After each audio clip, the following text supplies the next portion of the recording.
هجري عايش هون محبر.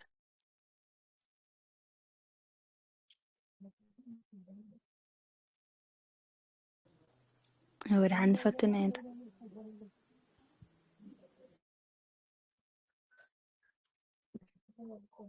يسمعنا الجوالة. يسمع له. هلو يسمع له أنت. يسمع له مستير. هو يسمع له.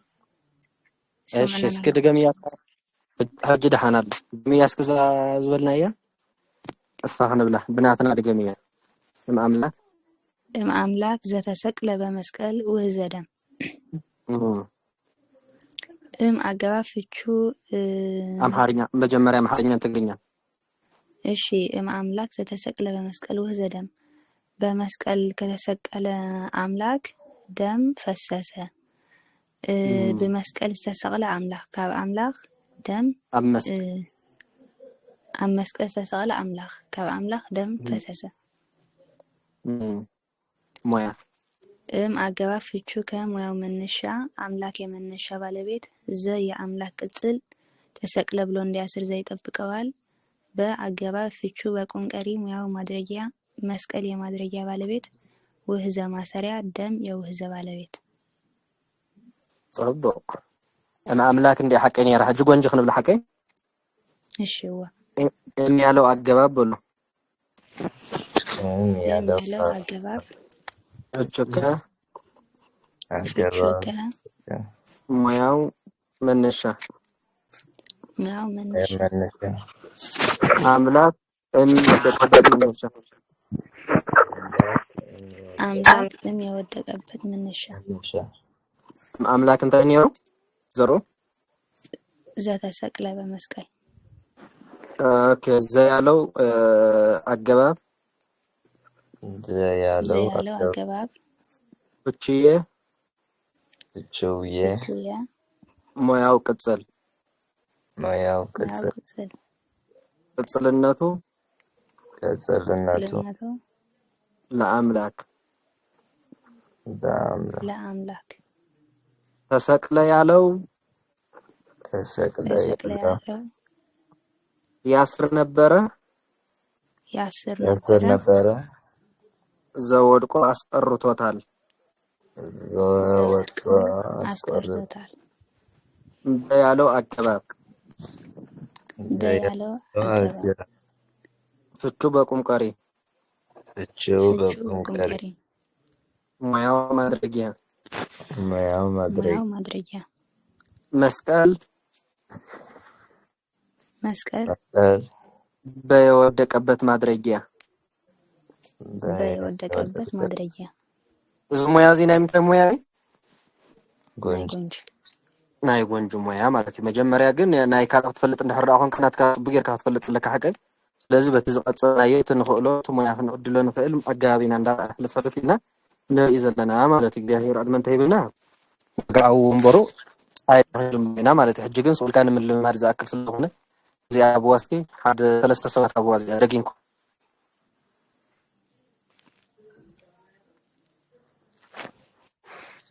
እሺ ያለው አገባብ ፍቹ ከሙያው መነሻ አምላክ የወደቀበት መነሻ ዘ ያለው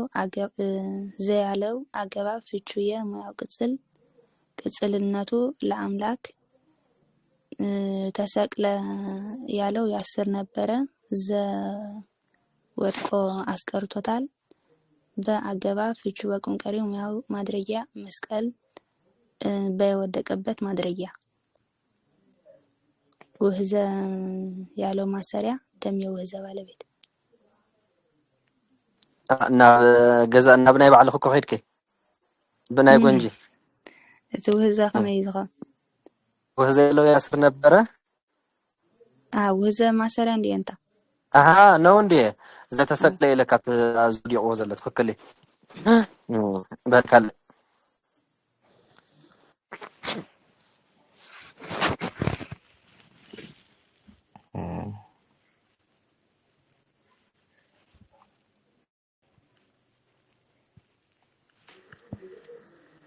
በል መግብነት ሓጋገዝ ነራ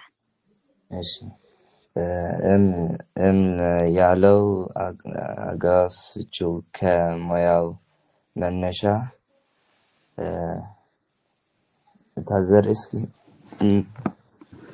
አምላክ ዘተሰቅለ በመስቀል ውህዘ ደም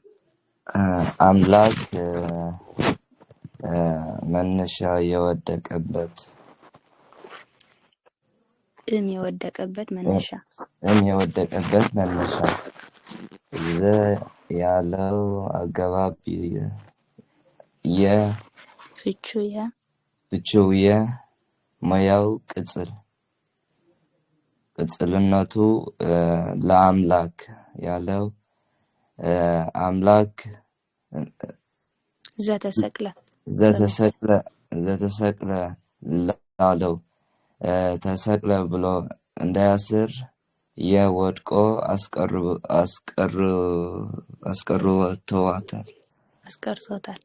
አስቀርቶታል ሽዑበ ያለው አገባብ ፍቺው በቁም ቀሪ ሙያው ማድረጊያ በመስቀል ዲንተይሻ መስቀል በየወደቀበት ማድረጊያ ውህዘ ያለው ማሰሪያ ደም የማሰሪያ ባለቤት ماشي بال فوقو قابل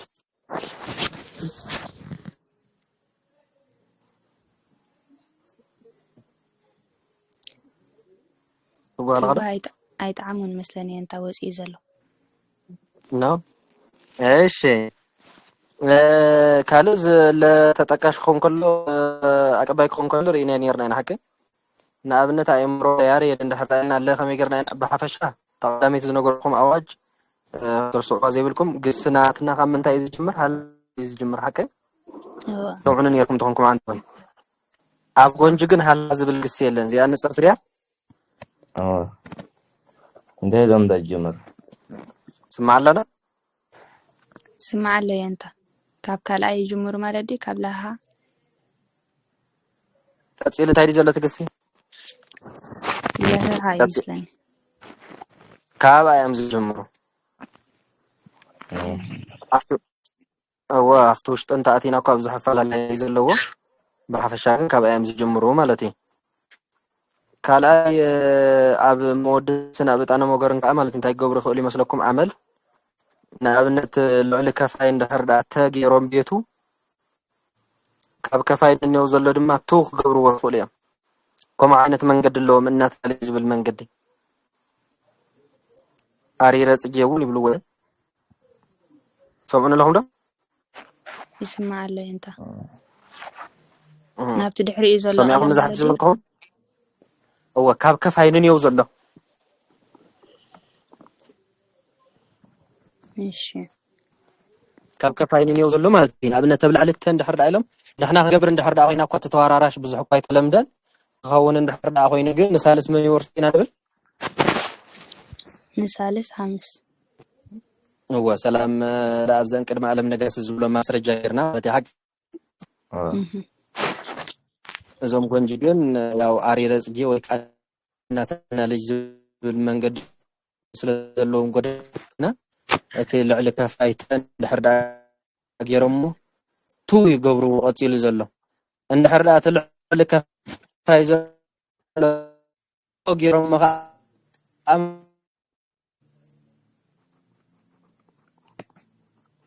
مالتي كاب كفاية نيوزل انتاي زغبر يመስለኩም أني ترك ولا سامعوني بدحري ዘሎ ቀለም ማለት ዲ كاب كفاية نيوزل እንታይ ተገይሮሞ ትላዕለዋይ ቶ ተገይሮሞ ትላዕለዋይ ተሎ ይምለስ ይኾኑ ንድሕሪት ይምለሱ ማለት እዩ ተፈክር ናብተኦም ዝምለሱ እንታይ ይባል እዚ መንገዲ እዚ ኣሪረ ፅጌ ሰሚዕና ታንቲ ሰማዕና ኣሪረ ፅጌ ወይ ከዓ እናትና ልጅ ኣሪረ ፅጌ ነው አሪረጽዬ ወይ ከዓ እናትና ልጅ አሪረጽዬ ወይ ከዓ እናትና ተሰሚዑ ልጅ ነው ያው ከብክረልኩም ኢለ እዛ ወንበር ሎማ ዓንቲ እምበር ብዙሕ ኔትወርክ ዘለዎ ይመስለኒ ዘለኽዎ ቦታ ድሓን ይስማዕ ኣሎ ሓቀ እዋ ድሓን እዩ ዘሎ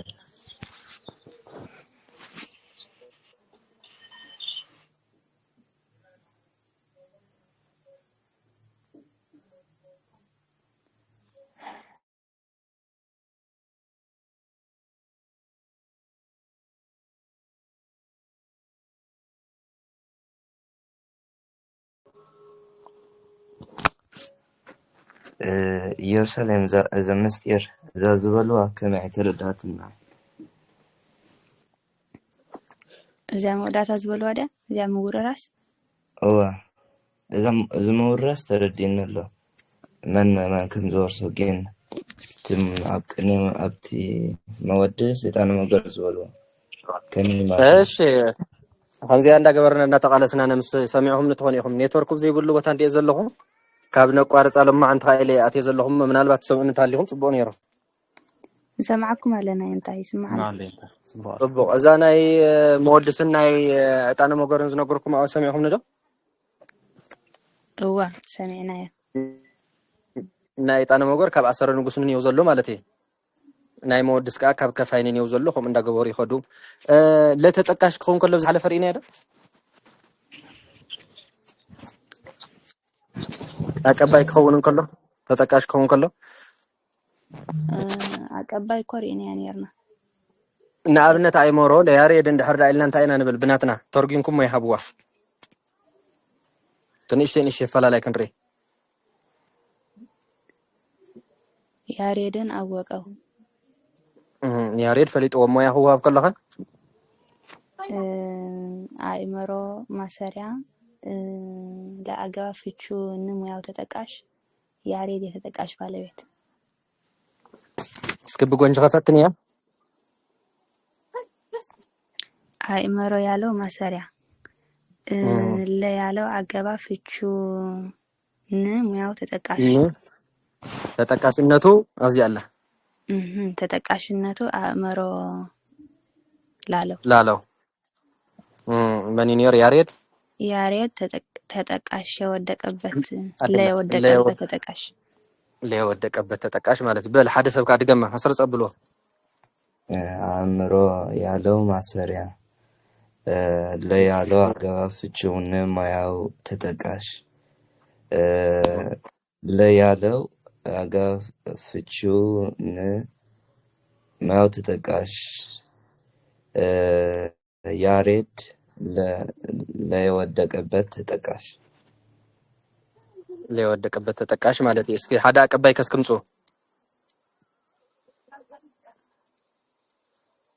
ሓደ አቀባይ አምጾ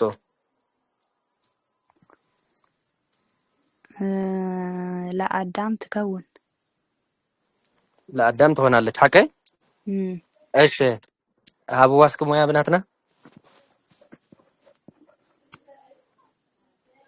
በል መክብብ ፈትና ዘናት ለአገባብ ፍቺው ንሙያው አይደለም ሰው አይደለም አቀባያ ፍቹ በኩም ቀሪ ሙያው አቀባይ አዳም ያቀባይ ባለቤት አዎ ብጎንጅ ከስክጅ ከፈትን ተመሳሳሊ እኮ ለያለው አገባብ ፍቺው በቁም ቀሪ ሙያው አቀባይ አዳም ለየወደቀበት አቀባይ ተቀባይ አትባለ እዚያ ተቀባይ ድገም ያ ምስጢር ክልተ ብሎ እሺ ለአገባብ ፍቺው በቁም ቀሪ ሙያው አቀባይ አዳም ለየወደቀበት ተቀባይ ታያለው የተግደፈንያ ሐምዛ ዝበልናየ ያለ እንትን ዝብል ነርና መስለን ምን ትከ ሰብ ዘይጸንሆ እሳት ዝብል ንሪኢና ነርና ኢና እሳት የሚጠብቀው ምን ሰው ነው ንኡስ አገባብ አይቀጸልኩም ምን እኮ አይመስለኒ ግን አለ ደሃን ምን ትከ ሰብ እስክበሉ ምንትኬ ሰብ ሰብ ዘይጸንሆ እሳት ዘይጸንሖ ዘይጸንሆ እሳት እሳት የሚጠብቀው ሰው እሳት እሳት የሚጠብቀው ሰው ሰው ምን ሰው ነው? ምን ሰው ምን ነው? ሰው ነው? እሳት ዝጽበየ ሰብ ሓዊ ዝጽበየ ሰብ አው ሓዊ ዝጽበየ ሰብ ዝጽበዮ ሰብ እንታይ ሰብ እዩ? እንታይ እንታይ ሰብ ሰብ እዩ? እስኪ ጃም ዘይሃብዋ ብናትና ሞያ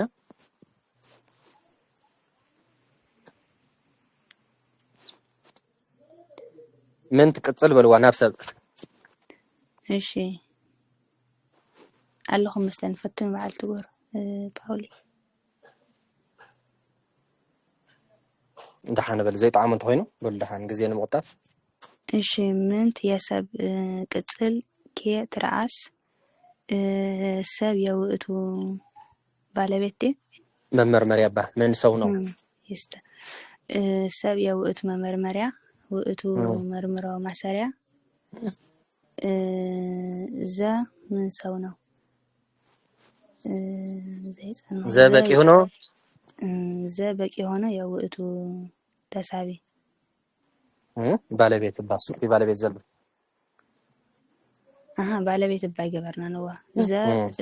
በቂ ሆኖ የውእቱ ባለቤት ይጸንሆ ብሎ እንዲያስር ዘ ይጠብቀዋል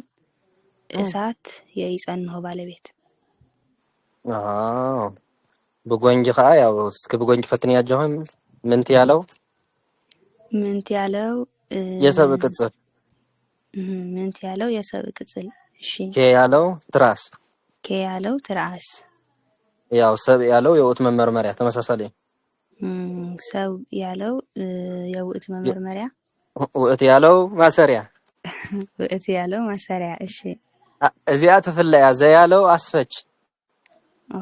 ዘ ያለው አስፈች የምዘብሉ ወዚ ዝገርመኩም ዘ ያለው አስፈች ሌልኩም ይጸንሆ ያለው ያስር ነበረ ይጸንሆ ያለው ያስር ነበረ ዘወድቆ አስቀርቶታል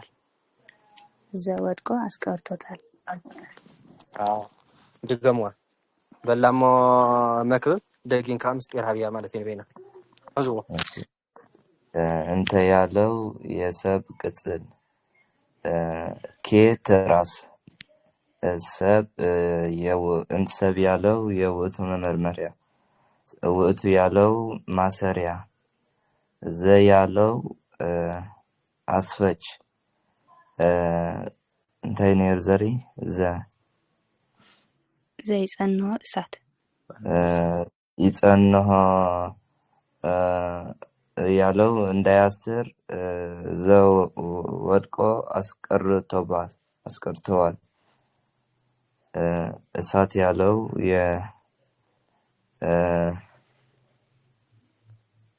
የጸንሆ እስኪ ሰማዕኩፋን እንዴ ምናልባት ጽቡቅ ሌልዋ ኸውን ጽቡቅ ሌልዋ እሺ ድገም ያስከጽፈ እሺ ምንት ያለው የሰብ ቅጽል ኬ ያለው ትርአስ ሰብ ያለው የውእቱ መመርመሪያ ውእቱ ያለው ማሰሪያ ዘ ያለው አስፈች ይጸንሆ ያለው ያስር ነበረ ዘ ወድቆ አስቀርቶታል እሳት ያለው እንግዲህ እሳት ያለው የይጸንሆ ባለቤት ዘንታይ ልክያ ዘ ያለው አስፈችልያ ዝገርም የዚህ ጅባና እንታይ ነን ነርባ በቂ ይሆን የውእቱ ባለቤት እሳቶም ህጅ በቂ ዝብልዎ ከመይ ይመስለኩም ንኣብነት ኬፋ ዘጥመ በልዓ እንድሕር ኢልና እንታይ ኢልና ንፈትሖ ንሕና ቲሞ በሊ ኬፋ የጣፈጠ በላ የጣፈጠን በላ ዲ የጣፈጠን በላ ኢና ንብላ ሐቀ ስማ ያሃቡ አብናትና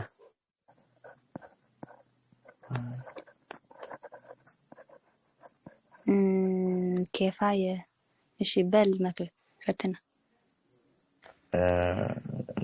ኬፋ ዘጥም በልዓ ኬፋ የበልዓ ባለቤት ዘ በቂ ሆኖ የበልዓ ተሳቢ በልዓ ማሰሪያ ተማደ هو بطعمي بلا مسفريا ማለት ይጂ ኬፋ እስክብና ይጎንጅ ጆን ኬፋ ያለው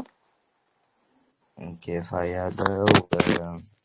የበላ ባለቤት ሐቀ ባለቤት ዘ ያለው አስፈች አይደለም ጆ በቂ በቂ ሆንኮለና እንረዘልና ምናተው እሺ ዘ ያለው በቂ ዘ ያለው በቂ ዘ ያለው በቂ ታይኔ ሮጥሮ ኬፋ በቂ ሆኖ ተጠመ በልዓሽ አይደለም ዘ ያለው በቂ ደልና ሐቀ በቂ ሆኖ የበልዓ ተሳበ ጥዕመ ያለው ቀጥል ጆ ጥዕመ ያለው ያስር ነበረ ዘወድቆ አስቆርቶታል ማለት ነው። ከምዛ አይነት የም በቃ በቂ ዝብልዎ ምናልባት ከምዚ ተይሎሞ ከዓ ኬፋ ዘጥዕመ ስቃየ በለስከ ዘሪ ኬፋ ዘጥዕመ ስቃየ በልዓ ኬፋ ዘጥዕመ ስቃየ በልዓ እንታይ ማለት ይባዕና ሕጂ ብናትና ኬፋ የጣፈጠ ስቃይን በላ። እሺ ሞያ ሁዋ ሰለ ብናትና እስካብዎ ኬፋ የበላት ባለቤት ዘ የኬፋ ቅጽል አይ ከመገሩ ከመገሩ አይ በልኩላን ኬፋ የጣፈጠ ስቃይን ወይም የጣፈጠ ስቃይ እንጀራን በላ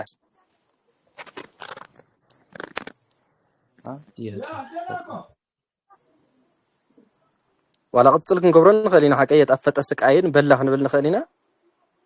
زي سكاي قتل حكاية سكاي هو بلا بلن دياسر زي طبقوال سكاي بلا تسابن لينا نبل حكاية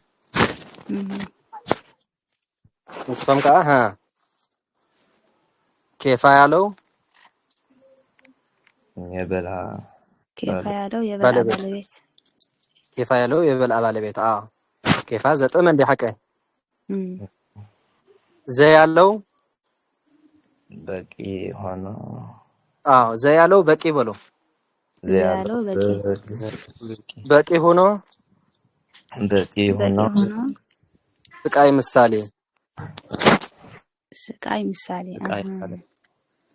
ዘሰም ስቃይ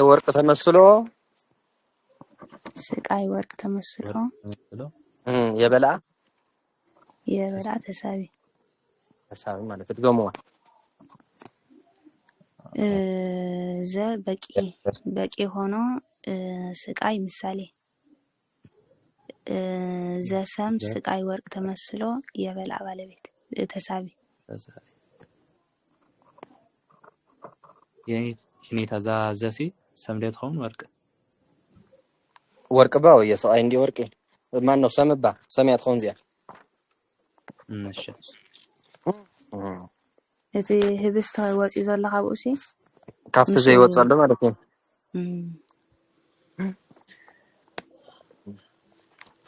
ከምዚ ፈላላይ ዘለዎ ማለት ብዙሕ ፈላላይ እንዲ ዘለዎ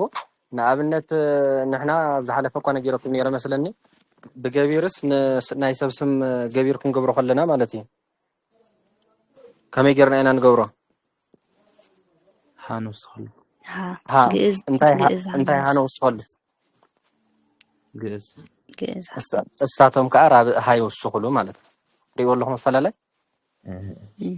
ሕጂ ምናልባት ያው ወንጌል ማቴዎስ ናይ ጎንጂ መምህር ፅሒፍዎ ክኸውን ኣለዎ ማለት እዩ ብካልእ ዘራርባ ምክንያቱ ራቢ ሪኢኹም እንትኾንኩም ወንጌል ናይ ዋድላ መምህራን ፍጹም ኣይቕበልዎን ማለት እዩ እንታይ እዮም ዝብሉ ግእዝ ክኸውን ነይርዎ እዙ ከመይ ገይሩ ክኸውን ይኽእል ግእዝ ክኸውን ነይርዎ ይብሉ ናይ ጎንጂ መምህራን ከዓ እዩ ዘለዎ ፅቡቕ እዩ ዘሎ ከም ዘለዎ እዩ ክኸውን ዘለዎ ይብሉ ማለት እዩ እዚ እውን ኣፈላላይ ኣለና እሺ ትሕዝዎ ኣለኹም ዲኹም ወይ እንታይ ተሓዛለ እሺ እስኪ ድገምዎሎ ምንታይ እንታይ ኢልና ካብ መጀመርታ እዋ ካብ መጀመርታ ተንዝበልናየ ኣብ ጎንጂ ሃለሃ ግሲ የለን ኢልና ብሃለሃ ይኮን ዝጅምር ግሶም ኢልና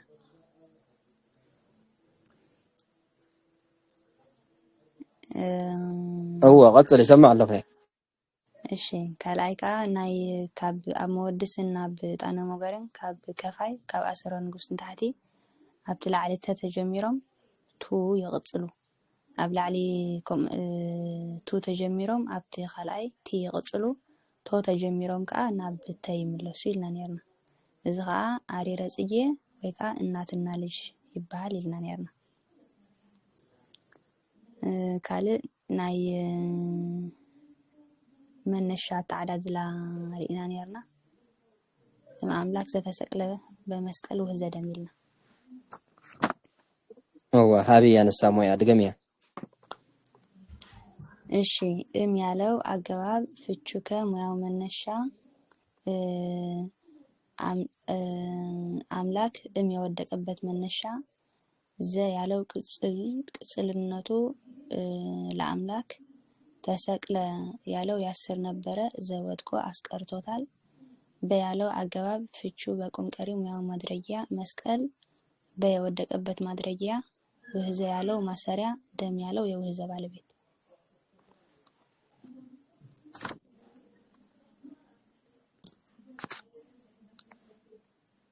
እሺ ቀጽልና ዝበልና ይኸይ ይደገም ኩሉ ጽፉፍ ብልዎ ትንክፍ ከይኸውን እዚ ያ እንግዲህ ቀጽልና ክንታይ ርኢና حجز حوات بل مكب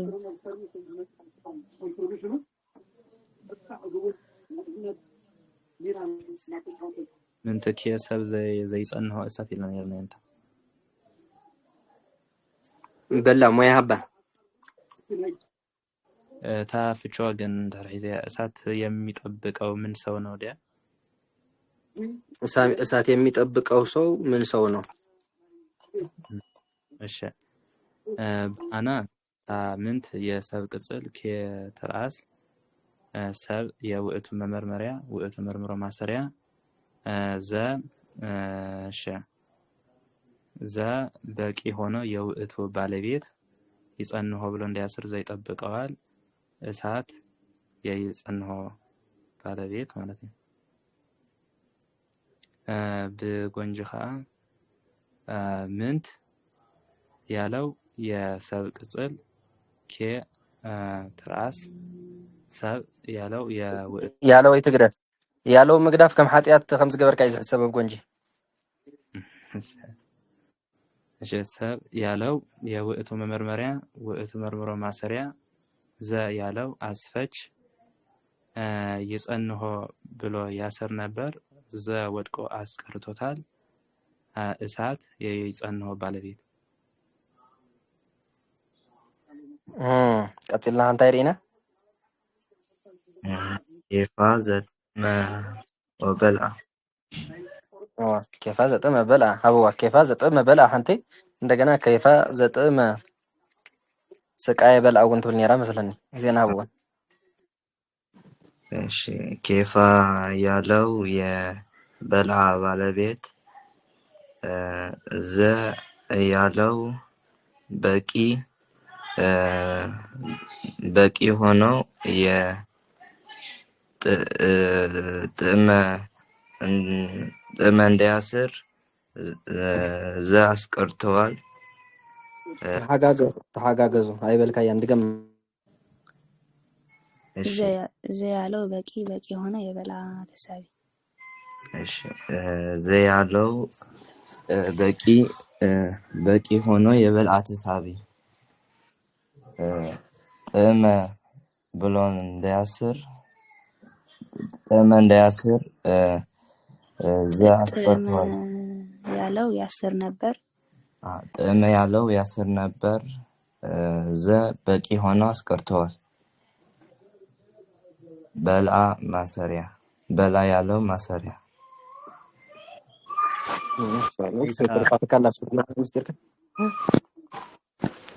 ኬፋ ገጠመ በልኣይ ልምሲ ሕጂ ካብታ ዘስንታይ እዮም ዘውፅኦ ከምዚ ህብስቲ ሰምዲም ዘውፅኦ ወይስ ወርቂ? ልፊ ሰምቲ ወርቂ የውፅዎ ካብኡ የጣፈጠ እንጀራ ስቃይን በላ ንሰምን ወርቂ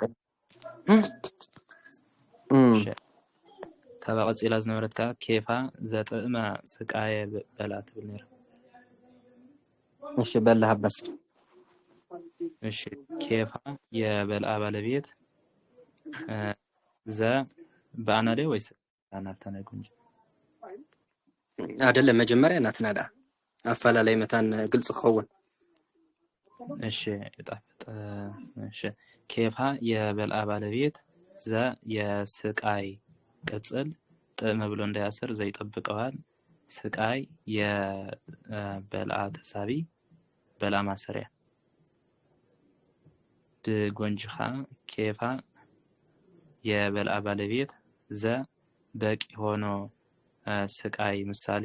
ዘሰም ስቃይ ወርቅ ተመስሎ የበልአ ተሳቢ ጥም ያለው ያስር ነበር ዘወድቆ አስቀርቶታል። በልአ ማሰሪያ በልአ ያለው ካል እንታይ ኢልና ነርና ናይ አቀባይን ተጠቃሽን ካሪና ነርና አቀባይን ተጠቃሽን እውን ብልዎን ንእሽተ ይፈላላይ ግን ይባል ንኽፍለጥ እሺ አእምሮ ለያሬድን አወቀው ንያሬድ ፈለጦ ኢልና ብናትና አእምሮ ማሰሪያ ለአገባብ ፍቹን ሙያው ተጠቃሽ ያሬድ የተጠቃሽ ባለቤት ብጎንጅኻ አእምሮ ያለው ማሰሪያ ለያለው አገባብ ፍቹ ሙያው ተጠቃሽነቱ አእምሮ ለያለው ያሬድ ለወደቀበት ተጠቃሽ እሺ አቀባይ በአቀባይ ካ ለያሬድ ትከውን ኢላን ይልና ብናትና ለአገባብ ፍቹ በቁም ቀሪ ሙያው አቀባይ ያሬድ የአቀባይ ባለቤት ትከውን ማሰሪያ ብጎንጅኻ ለያለው አገባብ ፍቹ በቁም ቀሪ ሙያው አቀባይ ያሬድ ለወደቀበት ተቀባይ ትከውን ማሰሪያ ከውን ማሰሪያ ማለት እዩ። ጽቡቕ ይርዳእኩም ኣሎ አላ ሓንቲ ብዙሕ ፈላላይ የብሉን ንእሽተይ ተፈላላዩ ብኸምዚ ጌርና እንዳለመድናዮ ምስከድና እንታይ ክንገብርና መስለኩም ቅኒ ይዘርፈልኩም ምሽ ጎንጂ ንሱ ከዓ ሞያ እንዳዓደልናዮ እንዳማዕበልናዮ ክንከይድ ንኽእል ኢና ማለት እዩ። ሰንበት እንተ ፍርቂ ሰዓት እንተ ሓደ ሰዓት ከምኡ እንዳገበርና ግን ናይ ዝሓለፈ ግን ኣይዝዘከርኩሞን ኣለኹም እንታይ ይብል ነይሮም ጽወን ንስን ናይ ዝሓለፈ እንተሳቢ ዝኾነ እንቅጽል ተኾይና ያው ዝሓለፈ ክትሕዝዎ ኣለኩም ይዋና ነገሩ እነ ሓሙሽተ ተሳቢ ዝኾና ኣገባባት ከል ኢልና ነይሩ በልወን መልስወን ንስን እስኪ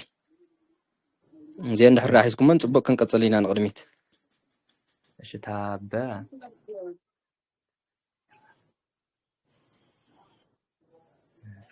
ተሓጋጊዝኩም በልወን መልስወን ንሳት በእንተ ውስተ ወርእየት ዓይኒ የበጸላእቲ የርኢና ነርና ሓንቲ ናይ በ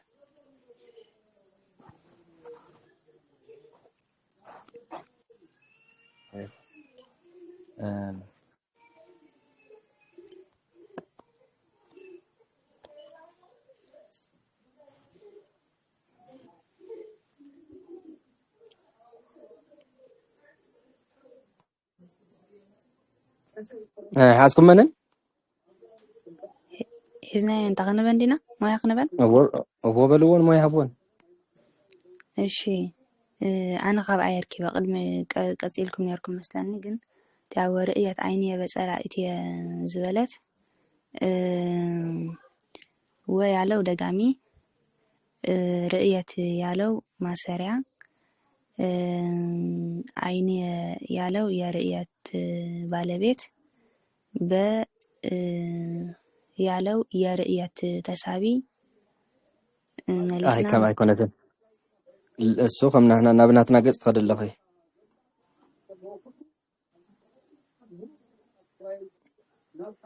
انتاني انت لسه زرع نجارية ورئية عينية بسألاتية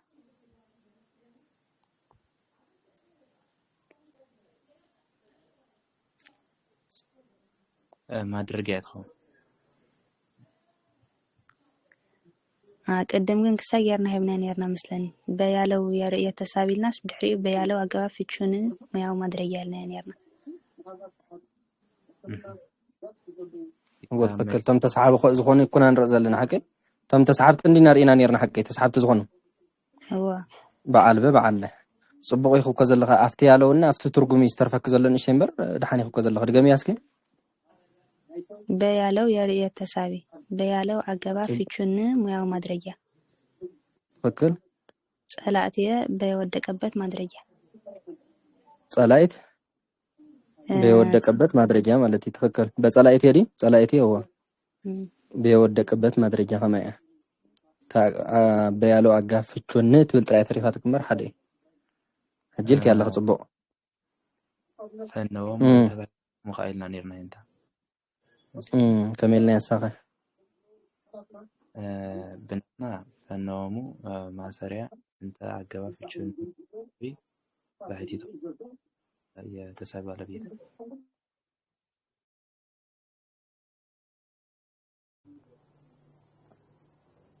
በጎንጅኻ ፈኖሙ ያለው ማሰሪያ እንተ አገባብ እንተ ያለው አገባብ ፍቹን ሙያው ተሳቢ እንተ እስኪ ሐዋታ ዚያ እንደሐገዝኩም ባይቲቶሙ ያለው የባይቲቶሙ حجز وبزيا كملنا ينيرنا زيا መሊስና ማድረጊያ አይና ነብላ መስለኒ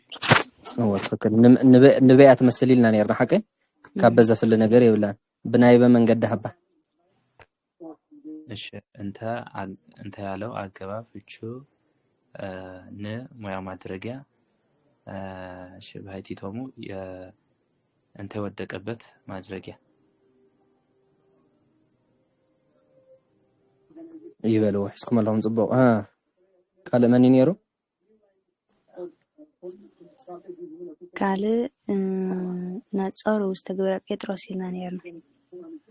ونسخة هابوا بناتنا بغنجي እሺ ናጻረ ማሰሪያ ውስጥ አገባ ፍቹ እንደኔራ ትርጉማ ፍቹ ውስጥ አገባ ፍቹ ውስጥ ሙያው ተሳብዲ بناتنا دي في ውስጥ ተሳቢ ያመስለን ነው በብናትና ግብር የተሳቢ ባለቤት ጴጥሮስ የግብር ዘርፍ በጎንጅ ኸአ ርእየ ያለው ማሰሪያ ውስጥ ያለው አገባ ፍቹን ሙያው ማንጻያ ግብር ውስጥ ያወደቀበት ማንጻሪያ ጴጥሮስ የግብር ዘርፍ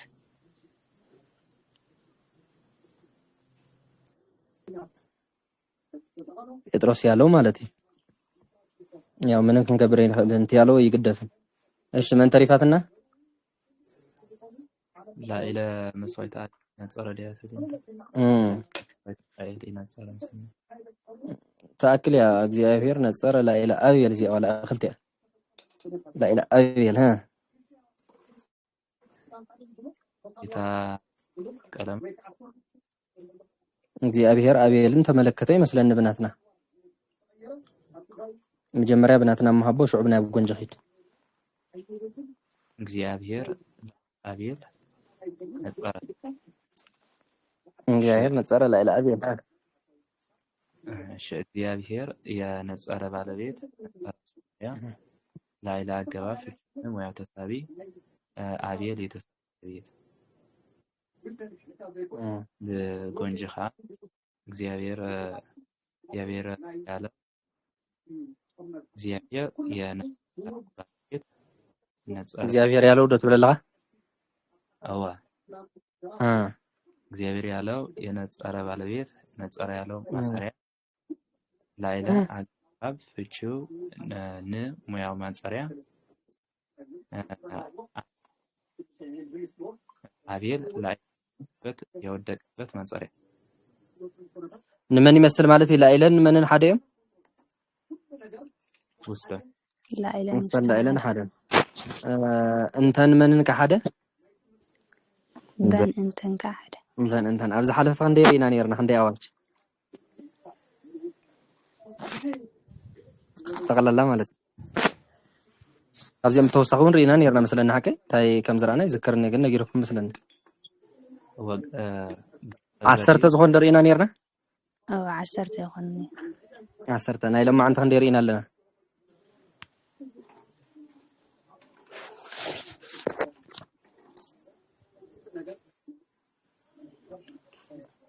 ቁጠርዎም እስከ ናይ ሎም ክንደይ ኮይኖም ሓንቲ ማለት እዩ ኣዋጅ ኣይግደፍኒ ኣፈላላይ ስለ ዝኾነ ቁጠር እዮም ምስጢር እሺ ናይ መነሻ ርኢና ከመይ ጌርካ ከም ዝወሃብ ሃልሃ የለን ኢልና ኣብ ግሲ ባህል ኣይኮነን ዝጅምር ኢልና ናይ ኣሰረ ጽየን እናትና ልጅን ርኢና ሰለስተ ናይ ዘበቂት ክኸውን ከሎ ርኢና ኣስፈች ክኸውን ከሎ ርኢና ናይ ኣቀባይን ናይ ተጠቃሽን እውን ደጊምና ርኢና ክንደይ ኮይኖም 6 ኮይኖም 6 ርኢና ኣለና ማለት እዩ ሎማ ዓንቲ እኳ ኔትወርክ ንእሽተ ብል ኣቢላትና ካብ 8 ክሳብ 9 እንደ ሓሲበ ዘለኹ ሓንቲ ሰዓት ምናልባት ግዜ ርኢና ቀጻሊ ክንወስኸላ ንኽእል ኢና ኔትወርክ ሎማ ዓንቲ ቆሪፃትና ኣብ ሰዓትና እተው ኢልና ግን ሓንቲ ሰዓት ኩሉ ግዜ ቀዋሚት ንግበር እንዳርኣና ኸ ክንወስኽ ኢና ማለት እዩ ያኽለና ዶ ሎማ ዓንቲ ብዙ ሕቶ እንተሃሊኩም እሺ እንታ ሕቶ ብዛዕባ ዝተማሃርናዮ ዘይኮነስ ኣብ መወድስ ካልኣይ ቤት ንሕና ምሽ 4 5 6 ተናባቢ ንገብር ብናይ ጎንጂ 6 ጥራይ ድዩ ዝኸውን መዐቀን ዜማ ኸ ርእሱ ዝኸኣለ ናይ ባዕሉ ስታይ ኣለዎ እንድዩ ኣብኡ ዘራኽበና መንገዲ ኣሎ እዩ መዐቀን ዜማ ደሞ ክነቐድም ቅፀላ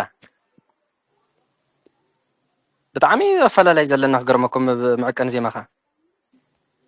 እዋ ከምኡ ተኻቲዖምን ሰባት ሲ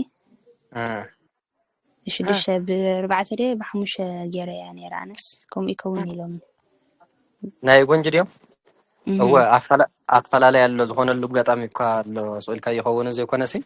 ምዃን ይኸውን እንድዩ ስለምንታይ ይኸውንን እንታይ እቲ ምኽንያቱ ዝብል ሓተታ ኣለዎ ካብ ጉባኤ ቀና ጀሚርና ዶ ምናልባት ዝሒዝናዮ ዘለና ሸደ ድፍእ ነብል ክሳብ ዝርድአኩም ዘገባብ ወይስ መዐቀን ዜማ ንርኢ እስኪ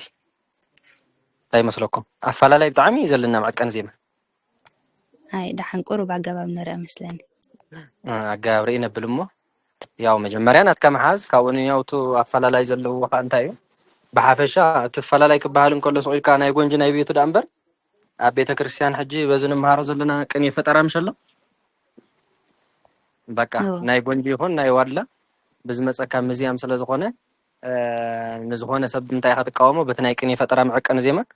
ብኡ ጌርካ ምምጓት ይከኣል እዩ ማለት እዩ ስለዚ እቲ ናይ መዐቀን ዜማ ዝብል ርእሱ ዝኸኣለ ወንበር ስለ ዘለዎ ብጣዕሚ ኣፈላላይ ስለ ዘለና ብኡ ኸ ክንርአና ፀገም ዘለዎ ይኮነን ሰንበት እንድሕር ብ10 ብ20 ኣዋጅ ርኢና ቀሊል መንገዲ ንሪአን ብዙሕ ከዓ ዘድክመ ኣይኮነን ሓቀይ እንድሕር ዳ ዋድላ ተታሒዙ ኣድካምነት የብሉን በቃ ኣፈላላይ ምርኣይ ጥራይ እዩ ማለት እዩ ካልእ ሕቶ እንድሕር ሃልዩ የኔታ እዛ ናይ መወረራስ ነገር ግን ማለት እዩ ኣብዚ ናይ ቅድስን ዕጣነ ሞገርን ጥራይ ድያ ወይስ ኣብ ካሊእ እንትኸውን እዎ ተወራራስ ዝበሃሉ እኮ ኣብ ካሊእ እኮ የለን ኣብኡ ንሳ በቃ ንሳ እሞ ማስረጃ እንዲያ ናይ ምንታይ ድያ ምስለካ ንሳ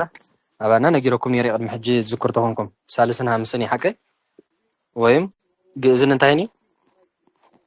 ሳድስን ወይ ከዓ ካእብን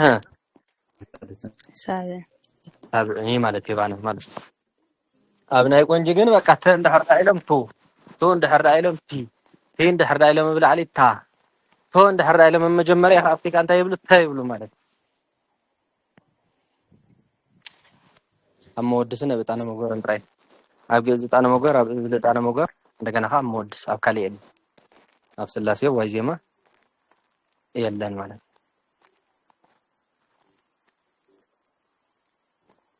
ሓደ ቦታ ስለ ዘጋጥመት ነው ግን እስኪ አምንታይ ዋይዜማ አይ በፍጹም የለም ዋይዜማ አንተ ያለ መስለካ ዋይዜማን ስላሴን እሱ ጌጋ የፍጹም ከምዝገብር ናይ ጎንጂ ይሁን ናይ ወርላ ናይ ዋሸራ የለን ማለት ይበቃ ዘይ ተማህረሰብ ይሁን እንደራ ገይሩ ሆይን እንታይ ግረለው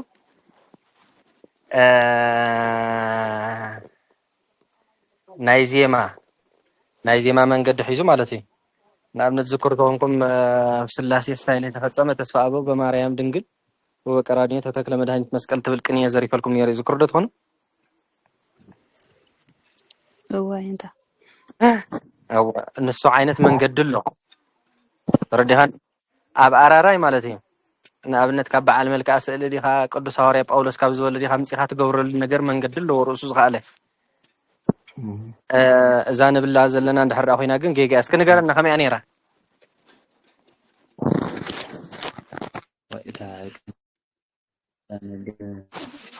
ካብ ክንደይ ቤት ቀይርዎ ማለት እዩ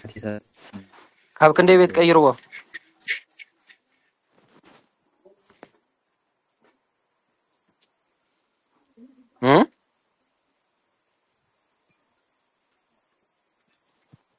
سمع الذي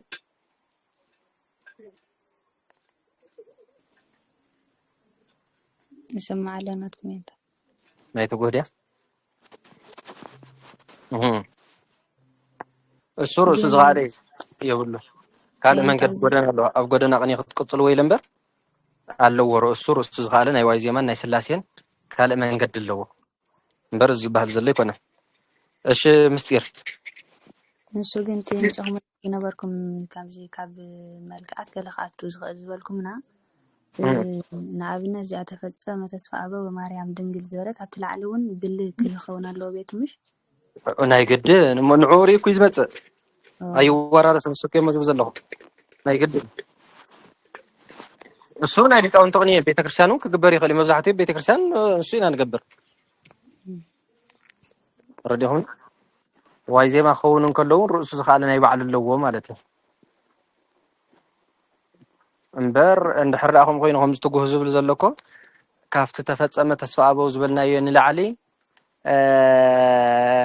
ለዲ ዘለፍቲ ለየ ይኸውን እሞ ኣብኡ ከዓ ለየ ይገብርዎ ኣሎ ማለት እዩ እዚ ካብ ዘይ መምሃሪ እምበር ዝተምሃረ ሰብ ከምኡ ይገብር ከምኡ ዝብል ኣዋጅ የለን እሺ ካልእ ሕቶ እንታሊ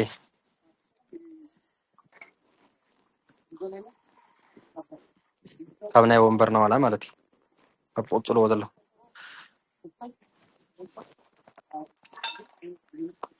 በሉ በቃ ብዚ ኣኽለና እዩ ሰማዕና የብልብና ይሕድረና እግዚአብሔር አምላክ ነቦታት ሊቃውንቲ ትምህርቶም ዝገለጸሎም ንዓና ድማ ትምህርትና ይግለጸልና መፈጸምታና ይጽብቕልና አቡነ ዘበሰማያ አቡነ ዘበሰማያ ይትቀደስ ስምከ ትምጻእ መንግሥትከ ፈቃድከ ከመ በሰማይ ከማሁ በምድር ዘለለ ተናበል ትግልና በሳሎ ዲግሪ ከመ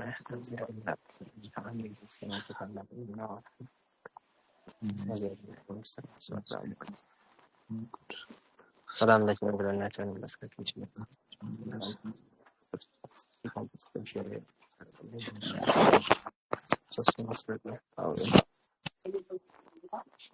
ብሩክ ላይ ተበል ቀጽሉ ወኔ ከም ጽቡቅ ገይሩ